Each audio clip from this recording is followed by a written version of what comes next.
ఇద్దరు బాండింగ్ బాగుంది.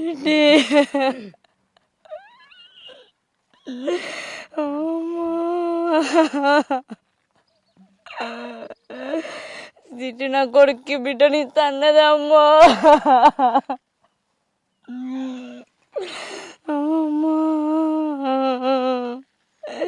సిట్టి నీ కోడలు ఇంటికాడ బెంగడిల్తుంది. సిట్టి రా సిట్టి, ఊక నీ రూమ్లో పోయి పెడుతుంది సిట్టి నిన్ను.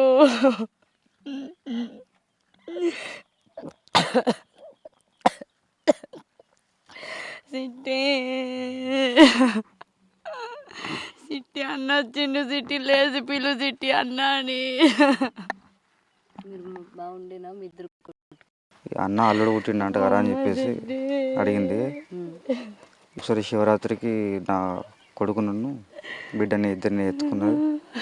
ఆ టైంలో ఒక 2 మాటలు మాట్లాడిన అంతే. దాని తర్వాత మళ్ళీ మాటలేదు. నేను ఇంటికి వచ్చిన అయిపోతే నువ్వు బతికదానివి. చివరిసారి కూడా మీకు వీడియో కాల్ మాట్లాడింది. చెప్తా అని చెప్పేసి అన్నదంట అంతే. అన్నకి చెప్తా రమ్మని చెప్పు ఇక్కడ అనేసరికి నేను కూడా ఇంటికి వచ్చిన తర్వాత సీమంతం చేసేటప్పుడు ఒకసారి మాట్లాడితే అయిపోతుంది, అప్పుడే చూసుకుందాం అని చెప్పేసి అన్నట్టుండే. తనకు కూడా ఇప్పుడు ఎట్లా వీడియోస్ అవసరం ఉంటాయి కదా అని చెప్పేసి ఆ టైంలో మరి చేసి తను కూడా వీడియోస్ తీసి పెట్టుకుంటే తనకు కూడా హెల్ప్ఫుల్ అవుతుందని చెప్పేసి నేను అనుకున్నా. ఈ మధ్యలో ఇలా అందరికి ఇట్లా చేస్తారని చెప్పేసి నేను అసలు అనుకోలేదు. మీరు మీ బావ గురించి మీరు అంటే బయట అంటే చూడడం కానీ తను ఎలాంటి వాడు ఏంటని తెలుసుకోవడం కానీ మీరు ఏం చేయలేదా కనీసం? నేను స్టార్టింగ్లో అతనికి వచ్చి నాకు డౌట్ కొట్టింది. వాళ్ళ మొఖాలు చూసినప్పుడే రౌడీలాగా కొట్టినవి చాలా. అంటే వాళ్ళు అమాయకంగా పెట్టినా కానీ వాళ్ళ మొఖాలు చూస్తే మనకి ఏర్పడుతుంది ఆల్రెడీ. వాళ్ళ అమ్మ మాటలు చూస్తే వాళ్ళ మాటలు చూస్తే చాలా నాకు ముందే అర్థమైపోయింది వాళ్ళకి ఇవ్వద్దు అని చెప్పేసి అర్థమైపోయింది. కానీ నేను లేని టైం చూసి వాళ్ళందరూ ట్రాప్ చేసి మా తమ్ముళ్ళు లేని టైం చూసి మా నాన్న అమాయకులు అని చెప్పేసి, మా చెల్లి కూడా చాలా అమాయకురాలు కాబట్టి చచ్చిపోతా అని చెప్పేసి విషం తాగి అద్దాగి ఇద్దాగి అట్లా వేసి ఇట్లా వేసి వాళ్ళ వడగొట్టుకొని ఆఖరికి వస్తే ఒప్పించుకొని మరి పెళ్లి చేసుకున్నాడు. మీకు ఇష్టం లేదు? నాకు ఇష్టం లేదు. నేను 2-3 నెలల దాకా 2-3 నెలల దాకా మాట్లాడాలి. నేను కూడా చెల్లె మీద ఫస్ట్ నాతో మాట్లాడకపో నేను మాట్లాడతాను చెప్పి ట్రై చేసిన. ఇట్లా చేసిన అని చెప్పేసి ఆ టైంలో కూడా నాకు కోపం ఉండే, చెప్పకుండా చేసుకున్నాను చెప్పేసి. నేను ఏమనుకున్నా మాట్లాడకపోతే నా చెల్లె కాదా, తనకు నేను ఏం చేయకపోతే ఎట్లుంటుంది, తన పెళ్ళైనా గ్రాండ్గా చేసి నేను అత్తారింటికి ఘనంగా పంపిస్తా అని చెప్పేసి అనుకున్నా. ఆ పెళ్ళి చూడలే, నా కల్లారా నా చెల్లె పెళ్ళి చూడలే. లాస్ట్ ఒక బర్త్డే చేసిన అంతే తనది, అది కూడా చిన్నగా. మళ్ళీ వచ్చినప్పుడు మళ్ళీ గ్రాండ్గా చేస్తుంది అమ్మ అని చెప్పేసి అన్న. ఈ సంవత్సరం రాఖీ కూడా కట్టించుకోవాలి దాంతో. కట్టించుకోలేదు రాలా? ఏ పండుగ కూడా తనతో కలిసి చేసుకోలేము. లాస్ట్ ఇయర్ మేము అక్కడ హైదరాబాద్లో ఉండడంతో కుదరలేదు నాకు మొత్తానికి.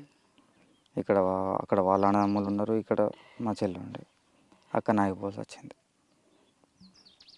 మాటలు బాగుంటే చెల్లెనే వచ్చి కట్టేది కావచ్చు, లేకపోతే నేనే వచ్చేవాడిని కావచ్చు. ఒకటే రోజులో 2 చోట్ల ఉండలేం కదా మనం. అదే ఇంకా మీతో లాస్ట్ మాట్లాడింది కూడా అదే ఇంకంతే? లేదు, మాట్లాడింది లేదు. ఏం లేదు. మీ బావ మాట్లాడినాడు మీతో ఎప్పుడైనా? అప్పుడు ఏదో నేను మాట్లాడిస్తే మాట్లాడేవాడు. అతనికి ఎంతైనా కానీ బావ కాబట్టి తప్పదు, మనం చెల్లెని చేసుకున్నప్పటికీ మంచిగా చూసుకోవాలని చెప్పేసి నేను వచ్చినప్పుడల్లా బయటకు తీసుకెళ్తుంటే మంచిగా కూల్ డ్రింక్స్ తాగిపిస్తుంటే ఏమైనా తినిపిస్తుంటే మాట్లాడుతుంటే మంచిగా కూర్చోబెట్టి ఇట్లా బావ మా చెల్లె కొంచెం అమాయకురాలు, ఏమన్నా కానీ పట్టించుకోకు, ఏమైనా ఉంటే మాకు చెప్పు, చిన్న చిన్న విషయాలు కాడ పెద్ద పెద్ద విషయాలు కాడ నేను చూస్తున్నాను కొంచెం మంచోని అని చెప్పేసి అతన్ని చాలా మంచోనిలాగా చూసిన. అంటే నాకు లోపల ఉండే వీడు మంచోడు కాదని చెప్పేసి నాకు ముందు నుంచే ఉండే, కానీ అతన్ని మనం అనలేం కదా డైరెక్ట్. మంచిగా చూసుకో బావ అని చెప్పేసి, నువ్వు మంచిగా ఉండాలి, మా చెల్లె మంచిగా ఉండాలి, ఇంకా మీకు ఏం అవసరం ఉన్నా మమ్మల్ని అడగండి, అంతేగాని మీరు ఎటువంటి నిర్ణయాలు తీసుకోకూడదు, ఎటువంటి చిన్న చిన్న గొడవలు కూడా పెట్టుకోకండి, మీకు ఏం బాధ అనిపించినా నాతో చెప్పండి చెప్పేసి వచ్చినప్పుడల్లా చెప్పేది నా అతనికి. అప్పుడప్పుడు కూడా అతనికి ఫోన్ చేసి కూడా మంచిగా మాట్లాడుతుంటే, మంచిగా మాట్లాడి బాగా మంచిగా ఉన్నారా, మరి తిన్నారా, ఎలా ఉన్నారు, గొడవలు అవుతున్నట్టు కూడా ఏం తెలియదు అయితే. ఎందుకంటే మీ అమ్మగారు చెప్పడం జరిగింది, అత్తవారింటికి వెళ్ళినప్పుడు కూడా తన్ని కారం వేయడం కొట్టడం ఏం చెప్పలే. నా చెల్లె విషయంలో దాని పెళ్ళైనప్పటి నుంచి చచ్చిపోయే వరకు నాకు ఏది కూడా క్లారిటీగా తెలియదు. ఒక్క విషయం కూడా మా ఇంట్లో వాళ్ళు కానీ మా చెల్లె కానీ బయట వాళ్ళు కానీ ఎవరు చెప్పలేరు నాకు మొత్తానికి. మరి ఎందుకు దాచిపెట్టిరో ఎందుకు నాకు కూడా తెలియదు. కానీ బహుశా మీకు నచ్చదని చెప్పి ఎందుకులే మళ్ళీ ఇలా జరుగుతున్నాయి మీరు బాధపడతారని ఏమైనా చెప్పలేదంటే? నేను బాధపడతానో లేకపోతే జరగనివ్వనని చెప్పేసి మరి ఇక అలా కావచ్చు అని వీనికి బంగారు చైన్ చేపిస్తే మా చెల్లె కూడా ఖాళీగా ఉండొద్దని చెప్పేసి అప్పు తీసుకొచ్చి మరి చేయించినాం, సంఘాలు తీసుకొచ్చి చేయించినాం. వీళ్ళ అమ్మ దేక్తలేదు, అరే మమ్మల్ని బావ మమ్మల్ని మా అమ్మ దేక్తలేదు, తిడుతుంది, బెదిరిస్తుంది, నాకు ఆస్తి ఇవ్వ అంటుంది, ఉన్న ఒక చిన్న ఇల్లు కూడా ఇవ్వ అని చెప్పేసి అంటుంది. నా అన్నదమ్ములు ఇద్దరికి సపరేట్ ఇల్లు కట్టించి ఇచ్చింది, నాకు మాత్రం ఇవ్వలేదు బావ అని చెప్పేసి అంటే మా అమ్మతో మాట్లాడి చేసి మరి ఎట్లా అంటమ్మా మరి అక్కడ ఉంటారా ఇక్కడ ఉంటారా పోరి మరి పంచాయతీ అంటే పెట్టు.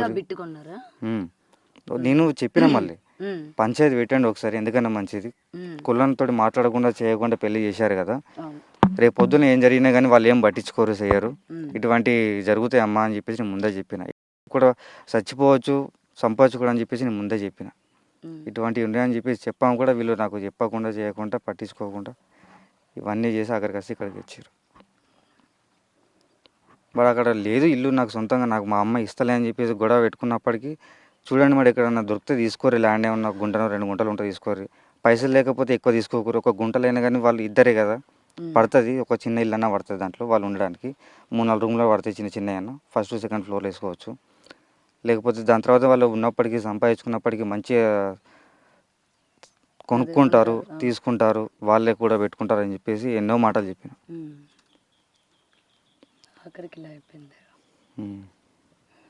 నాకు ఏడవడానికి కూడా వస్తలేదు అసలు మొత్తానికి. తను చనిపోయిందని చెప్పేసి అంటే ఇది ఎవరిదో కూడా నాకు అర్థమవుతలేదు. తన లోపల ఉందా ఏంటిది అసలు అంతే ఏంటిది? ఎందుకు వస్తున్నామో ఇంట్లో ఎందుకు వస్తారు ఎందుకు వస్తారు ఏం అర్థం కావట్లేదు. అసలు తను చనిపోయిందన్న ఊహనే లేదు. కొంతమంది చనిపోతే ఆ రూమ్లోకి వెళ్ళడానికి భయం అవుతుంది, కానీ ఆ రూమ్లోనే పడుకోవాలని అక్కడనే ఉంటున్నాం మేము. అట్లా అసలు తను చనిపోయిందన్న ఊహ మొత్తానికి రావట్లేదు మాకు. ఇలా అడుగుతున్నానని ఏమనుకోవద్దు, అంటే చివరి క్షణాల వరకు కూడా మీతో మాట్లాడింది లేదు, మీతో కోపం బహుశా అన్న చెల్లెల్లో లేకపోతే కుటుంబ సభ్యుల మధ్య జరిగిన వాగ్వాదాల్లో ఏదో ఒకటి మిమ్మల్ని దూరం పెట్టే చనిపోయిన తర్వాతైనా మీకు కనిపించడం కానీ అలా ఏం లేదా? అంటే ఆఖరి నిమిషాల్లో మీ చెల్లి మీతో ఏమైనా మాట్లాడాలనుకున్నావు కానీ కనిపించలేదు అసలు మీకు ఎక్కడ కూడా ఇప్పటి వరకు ఆయన చనిపోయినప్పటి నుంచి? కనిపించడం అని చెప్పేసి అంటే తను చనిపోయిన నైటు ఎట్లా వర్షం స్టార్ట్ అయింది ఆ టైంలో, తను పెంచుకున్న పిల్లి ఉంటుంది కదా అది నా దగ్గరికి రావడం, తిరగడం, చుట్టూ తిరగడం, ఇల్లంతా లెంకి దాని దగ్గరికి వచ్చి కాసేపు మాట్లాడినట్టు చేయడం. ఎప్పుడు నా దగ్గరికి రాలేదు, నేను పట్టుకున్నాగా నాగలేదు, కానీ నా దగ్గరికి వచ్చి పాలు తాగింది, నేను పెడితే తిన్నది చేసింది. ఆ నైట్ టైంలో నాకు అసలు నిద్ర పట్టలేదు మొత్తానికి, ఎవరు వచ్చిపోతున్నట్టు వెనక నుంచి ముందు నుంచి వచ్చిపోతున్నట్టు పడుకోలేదు. నైట్ అంతా నేను పడుకోలేదు అసలు, మొత్తం ఎవరో పక్కనే ఉన్నట్టు పిలిచినట్టు చాలా అనిపించింది. ఆ టైంలో లేచుకుని నేను కూర్చొని కూడా చేసిన, అంటే కళ్ళకైతే కనిపించలేదు నాకు. పడుకుంటుంటే తనే మా ఇంట్లో ఉందేమో, చిట్టి మాతో చిట్టితో మాట్లాడాలి అనిపించు గజ్జలస అంటే తను మా ఇంట్లో నడుస్తున్నట్టు అట్లా అనిపించింది మాకు. తను ఏదో భయంకరంగా అట్లా ఇప్పటివరకు ఏం లేదు అసలు, తను నీడ కనిపించలేదు, ఏం కనిపించట్లేదు, రామ్మని పిలిచినా రావట్లేదు మన దగ్గరికి. ఏదో ఒక గాలిలాగా వచ్చి మాతో ఏదో చెప్పాలి అనుకున్నట్టు అయితే నాకు అనిపించింది, కానీ చెప్పలేదు. ఇప్పటివరకు అయితే నాకు ఏం చెప్పలేదు. కానీ హరిగడు చనిపోతే మాత్రం తన ఆత్మ మాత్రం శాంతి అవుతుంది. ఇప్పుడు తను శాంతిగా లేదు ఇందులో, తను లేదు, తన కడుపులో ఉన్న ఆ పిండం కూడా శాంతి లేదు. 2 ప్రాణాలు ఇందులో శాంతి లేవు. వాడు చనిపోతే అవి శాంతి అయితే వాడిని ఇక్కడనే పెట్టాలి, వీళ్ళ కాళ్ళ దగ్గర ఇక్కడనే పెట్టాలి, వాడిని వాడి అమ్మని ఇద్దరిని ఇక్కడనే పెట్టాలి. For more videos like this, subscribe Big TV channel.